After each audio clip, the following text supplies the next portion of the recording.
Hello everyone, and welcome to this episode of the Furs, Feathers, and Fangs Wild Excursion. My name is Zach, and today I am in beautiful Magalia, California. Magalia is about 2 hours north of Sacramento in the Sierra Nevada foothills, and it is absolutely stunning up here. Beautiful old growth forests up here, lovely little streams and lakes that you can come fishing at. Lots of things to see up here, lots of wildlife. So let's go explore, shall we? I mentioned fishing up here, and because we're getting into the autumn season, trout are starting to move up and head upstream this little creek here. There's a lake that the creek feeds into, and that lake in turn feeds a hydroelectric plant.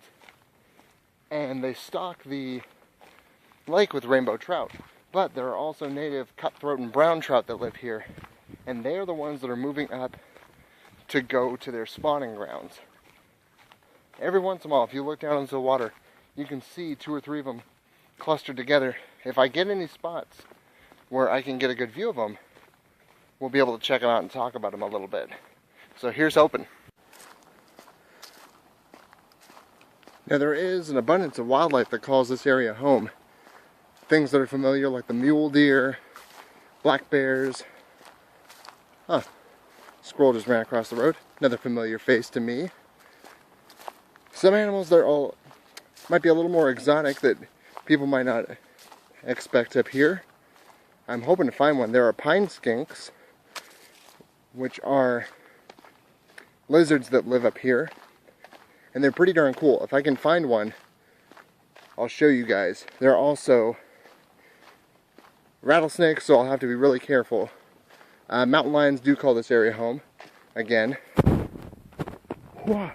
I'll have to be careful. I don't know if my phone can pick up on it with the audio. I apologize, by the way, I had to film on my phone today. My camera, me being the genius that I am, I forgot to bring my charger. So I got all of about 6 seconds of footage, and then my camera just shut off. So we're having to go with the phone today. But I don't know if the phone can pick up on, there is gunshot going off a couple miles away, somewhere over the next ridge. People are getting ready for deer season up here.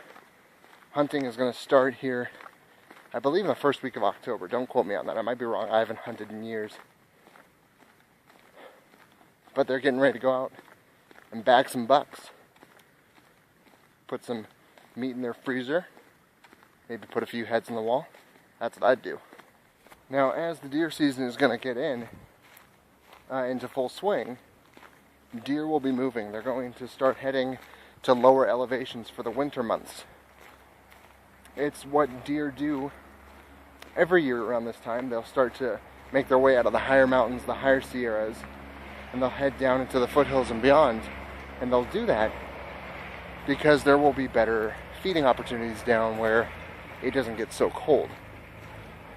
They won't necessarily leave this area. We're at a pretty good elevation for them, and there isn't a whole ton of snow up here. But they're going to be moving down, especially mothers with fawns, to where the feeding and the other resources will be better. Another thing that's starting to happen during this time of year, bears, not just black bears here, but bears everywhere in the northern latitudes of the United States, including grizzly bears and polar bears, are getting ready to hibernate. Now, during hibernation, bears will not wake up, even though black bears actually don't truly hibernate. They will wake up on occasion during the big sleep of the winter, but they still won't do anything. They shut their metabolisms down. They won't need to eat. They won't need to drink. As I said during the All-American Animal video, the only function that bears will partake in, female bears will give birth to their cubs. Usually, a female will have a litter of anywhere between 2 and 4. 2 is more towards the average. And interestingly enough, while the mother bear is still deep in hibernation, the cubs will suckle on her, they'll drink milk, and they will just be content to be in the company of their sleeping mother. And when springtime rolls around, mom will wake up, and there her cubs will be.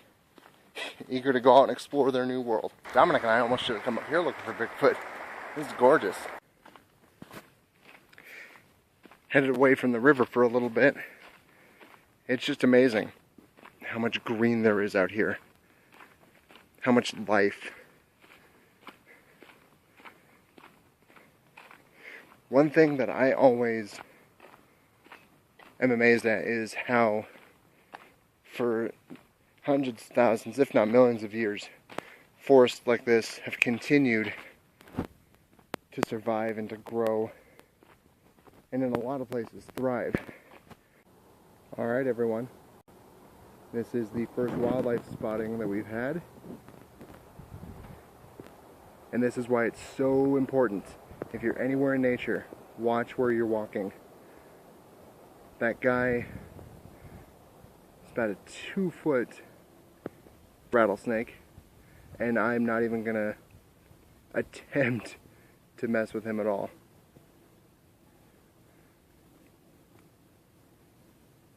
You can see his tongue flicking out, and he's doing that because that's how snakes gather scent. They'll gather scent particles on the tongue. It's okay, buddy. It's okay. See, he's getting to that S. He's not happy. And don't worry, I'm about 5 feet away from him, so I'm out of his range. I'm just zoomed in. Rattlesnakes are pit vipers, meaning they have sensory pits on the front of their face. This is the best view you're going to get. I'm not getting any closer to them. But they have sensory pits on the front of their faces, and that helps them pick up infrared signals.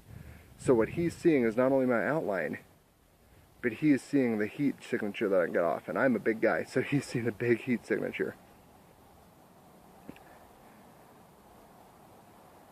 I'm surprised he's actually not rattling right now. He's absolutely stunning. But he's not anything that I would want to mess with. So we're going to leave him be. He's not bothering me, so I'm not going to bother him. And we're going to move on. I would not want to be tagged by him. It'd be a very painful bite.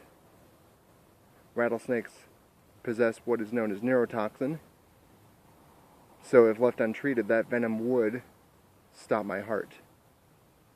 And that's something that I don't want to do. I need to keep making videos for you lovely folks. So, take care, Mr. Rattlesnake. Mrs. Rattlesnake, I'm not going to assume. And we'll see you later. Well, that was exciting. Now, had I not been paying attention to my surroundings, I would not have seen that snake. He wasn't shaking his rattle. Now, rattlesnakes will rattle like that because they don't necessarily want to bite every threat that comes along, everything they deem as something dangerous. I was much bigger than that snake. He saw me as a danger.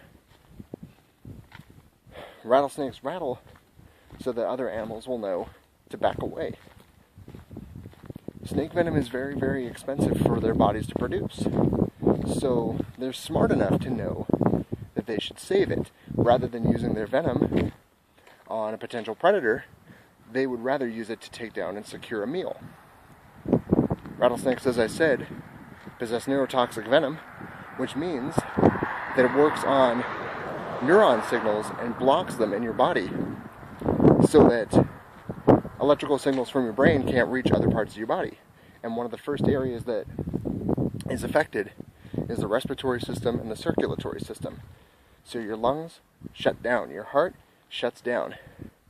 It's not a pleasant thought on how you would die. So just remember, if you guys are out here, pay attention. I encourage everyone to go out and explore, but just remember, as I said in the Bigfoot video, we get knocked down a few levels in the food chain here. Even that snake, such a little snake, only about 2 feet, could have ruined my day, potentially ruined the rest of my life. Beautiful nonetheless. A perfect predator. One that can strike and take down prey instantly. Luckily, I was paying attention, as you should as well. Now I said, if I got a clear shot of some of these guys down here, I'd show you the fish in the creek. That is a nice little, I believe that is a cutthroat trout. Trout and salmon are naturally inclined to face into the current, and they'll just sit there and they'll wait for their meals to come to them. They'll feed on things like waterborne insect larvae, mosquitoes, gnats that'll be on the surface of the water, and they are darn tasty. If I had my rod and reel, I would try and get a couple of them, but for now, I'm content to take pictures. Realize it might be a little hard to see that guy. Quimby, could you point him out for me? Thank you, Quimby, appreciate it. Well, I hope everyone had as much fun as I did on that little walk. Did about 3 miles up that trail. Didn't film the whole thing, of course. You guys would have known about that. If you like the wild excursions, go ahead and give this video a thumbs up. Quimby, would you tell them where they can go to subscribe? Thank you, Quimby. If you like it, go ahead and follow us on Facebook as well. Facebook.com/birds, feathers, and fangs. This has been Zach. Have a wild day.